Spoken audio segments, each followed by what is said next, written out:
Welcome to a new edition of the Neon Jazz interview series with veteran jazz pianist, composer, and producer Lonnie Leibowitz and vocalist Emily Mazella. I caught up with them to talk about their meeting, their musical relationship, history, and their exuberance over the release of a new 2023 debut album called Awakening. Emily is a 21-year-old up-and-coming jazz singer on the scene. Her story with jazz began at a very young age and continues to grow today. Both Lonnie and Emily open up about quite a bit. Enjoy this tandem interview.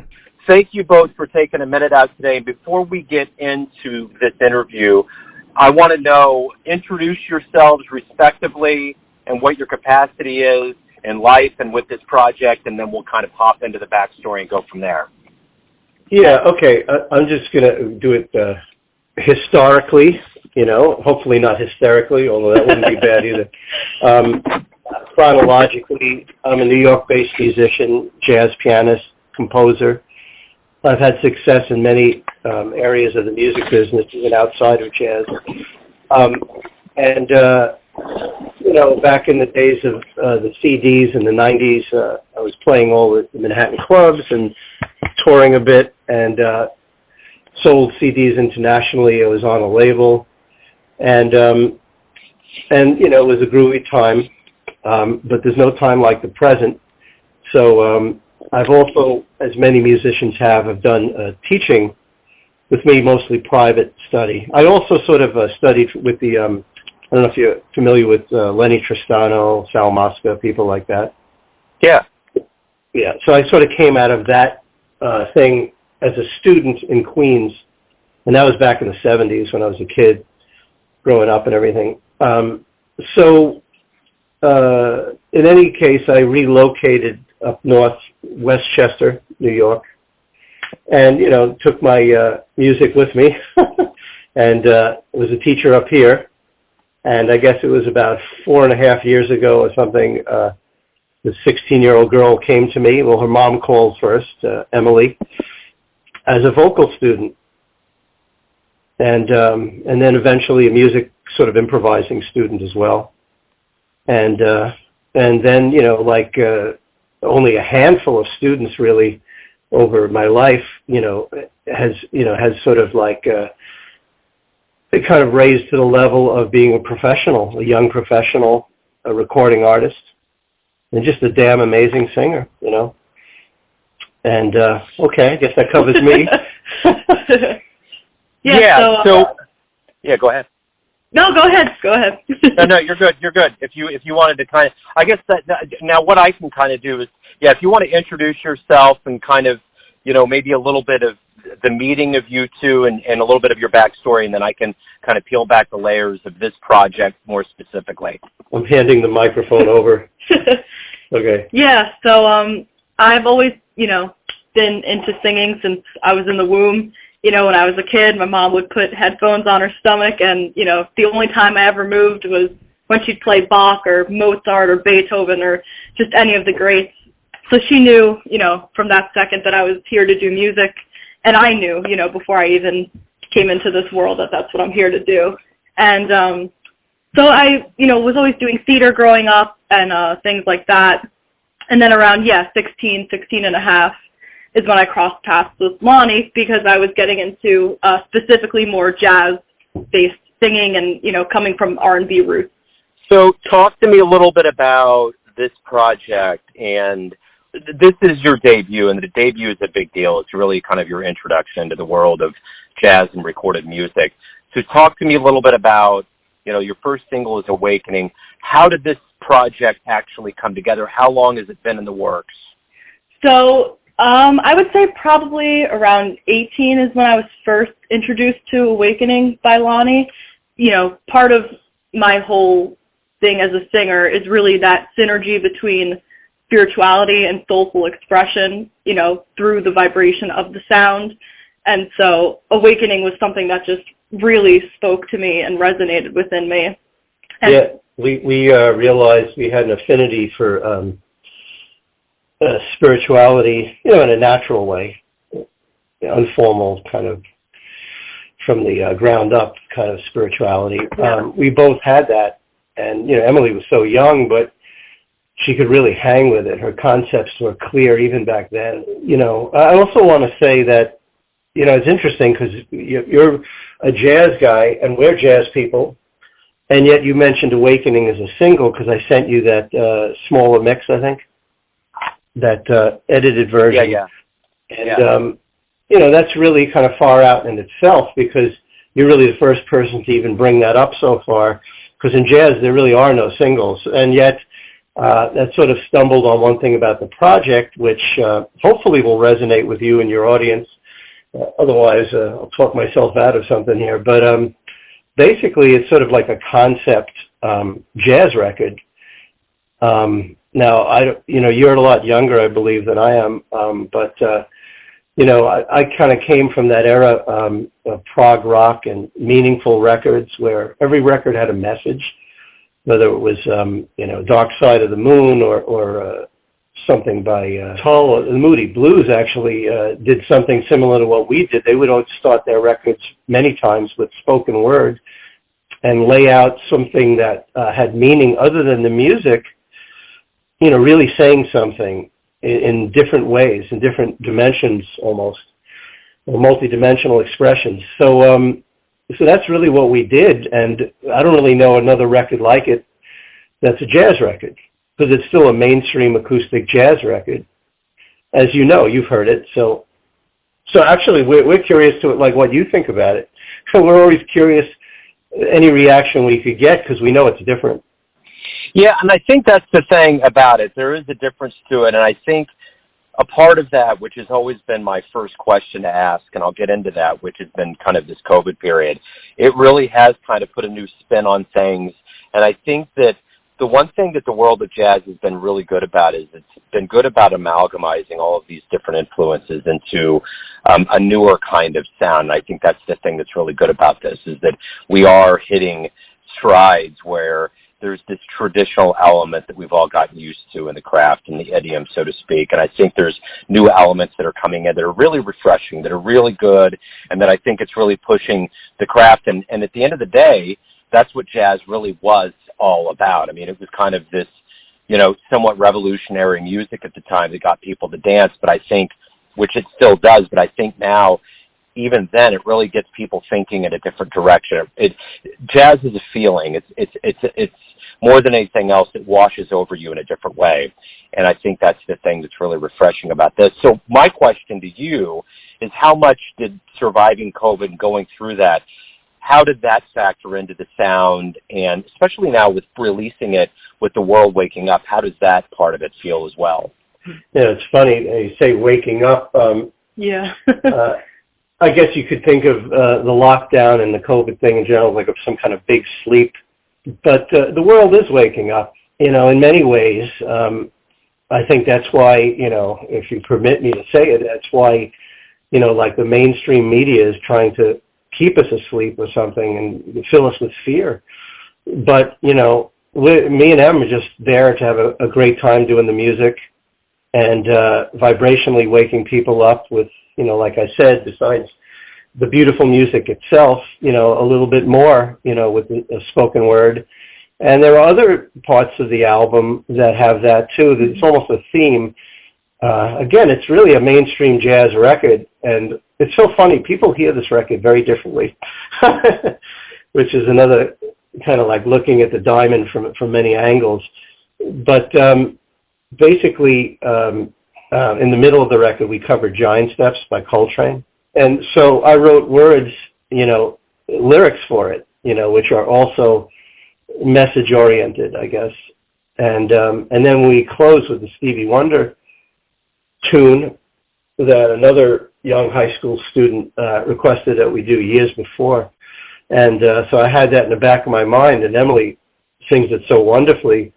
And it's one of Stevie Wonder's jazziest, craziest compositions, visions, but it also points to a world which would be a better place, if not utopia, at least something closer to a world based on freedom, higher vibrations. All right, why don't you take it for a while? No, it's true. COVID was an interesting time, especially for me. You know, I was finishing up high school, making a transition into college, and you know, it was like a very dormant period, I think, in a global sense, you know, that everything was shut down. But as an artist, it was a really deep and poignant time of, you know, exploration and introspection and development, and really just kind of fusing together all the aspects of my whole soul into my sound. And then, you know, coming out of COVID now and, you know, just trying to put that out into the world and really project, you know, my soul and my expression of my soul through my sound to the planet is really important to me. Coming out of high school and college, can you imagine being that young and having to deal with all of that? And Emily, responsibly, you know, vibrationally, she was the only student that kept coming through the COVID thing. I was on, like everybody, I was doing Zoom, or the Apple equivalent of it with the picture phone. You know, I was doing that for, I guess, 8 months, close to a year during COVID, and thankfully my students stayed with me at that point. You know, in remote lessons, but Emily just kept coming. She always showed up for her lesson. And I guess that's the part of it. You know, the beauty of the term awakening is that the world really is waking up. And I think the one thing you honed in on, which is dream realized, and that's obviously the feeling I get from you, both of you together, is a connection. You know, the older world and the newer world coming together for a sound that people just, you know, there's things in this that are new and fresh, and I think that's probably one of the things that's a hallmark of you two coming together. And have you thought about that, about merging these worlds that are different because of age, but they're different because of the worlds that you grew up in and that you experienced? Yeah, I'm going to hand it over to you. Let me preface this. I got this. Yeah, this is the old guy talking. There you go. Well, you know, obviously, chronologically, it's very true. But in a lot of ways, we've discovered there's not that much meaning there because we're both sort of like what you would say old souls, number one. And Emily is actually the oldest soul of anyone I know on the planet right now. Took the words right out of my mouth. Yeah, but the thing is, it's like, you know, talking about the record, it does offer something new. There's no question about that. But it is also a big celebration of the tradition. You know, it sort of does both at the same time. And I'm going to let Emily explain some of her influences and how we work that into the record. Yeah, so, well, yeah, first of all, the whole second age track, you might want to. Yeah, I mean, that's the thing, too. But, yeah, with the age thing, it's, you know, it's interesting because, you know, time is, you know, in human, I guess, Earth plane, you know, it's this very linear thing, but, you know, jazz is so all-encompassing and circular and ever-expansive, so it's like when you're collaborating with people, you know, age is something that's not really felt other than something perhaps in their soul, like other than in their sound through that. But, yeah, so my biggest influences, you know, I'm sure you could probably hear, especially on the second track, Freddie Freeloader, you know, it's an homage to Miles and to Freddie, but I also, through the lyrics on the Head Out, talk about Billie Holiday and Betty Carter, and they're two of my biggest influences in this entire universe. Yeah, I really, you know, got into the tradition of jazz vocals and, you know, the approach to lyrics through accessing Billie and just her cosmic, you know, note-to-note phrasing and, you know, framing of a melody and just everything that she's contributed. And Betty, you know, with her scat and also her phrasing and her feel for time is so incredibly far out and just such a blessing that I really, you know, I'm so grateful I've gotten to listen to and just continue to listen to every day and soak up and absorb as an artist. An artist like Betty Carter is, besides being so amazing as a singer, she's really puts it out there, like, to be yourself. Yeah.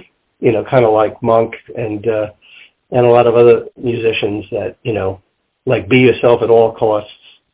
Give it all up to that and don't try to do anything that's not yourself. the most important thing with having a context of your union and kind of the vision for this project is, and we keep bringing this up, and I think this is the thing that I want to get to, is that, you know, as the world opens up, live music is happening, new album out, new year. Tell me about any live shows, anything that's coming up, best place for people to pick up the album, and everything revolving around that's happening right now.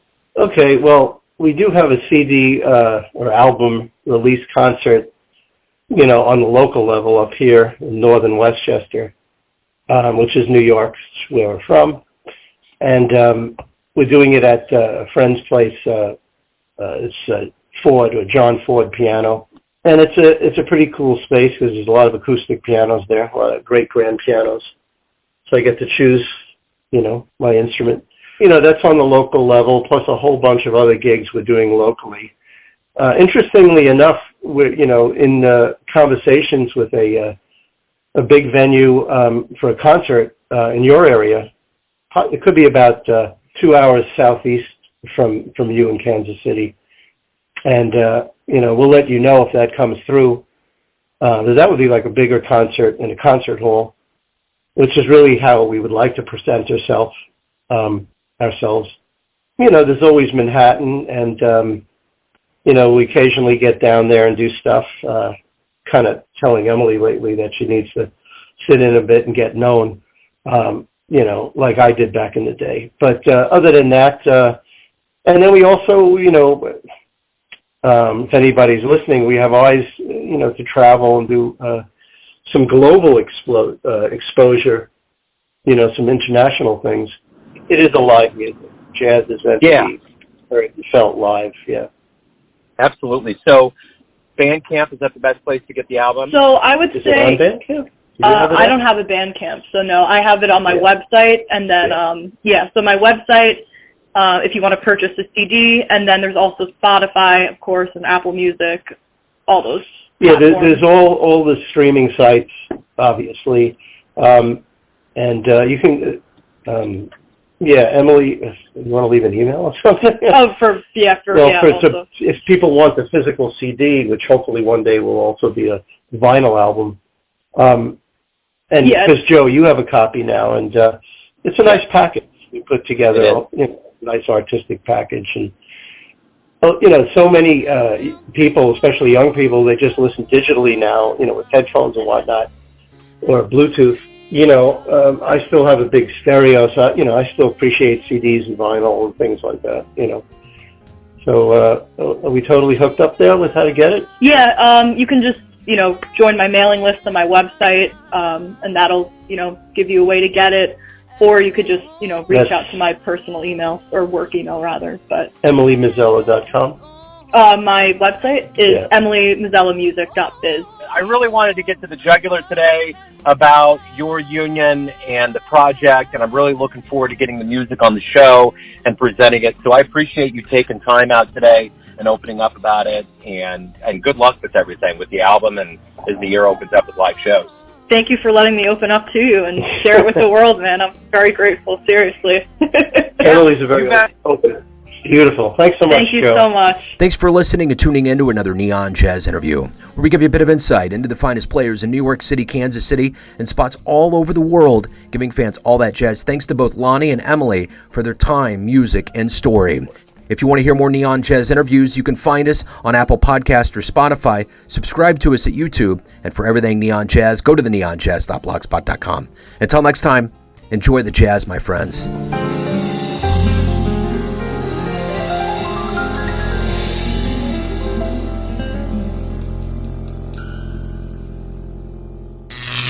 Neon Jazz.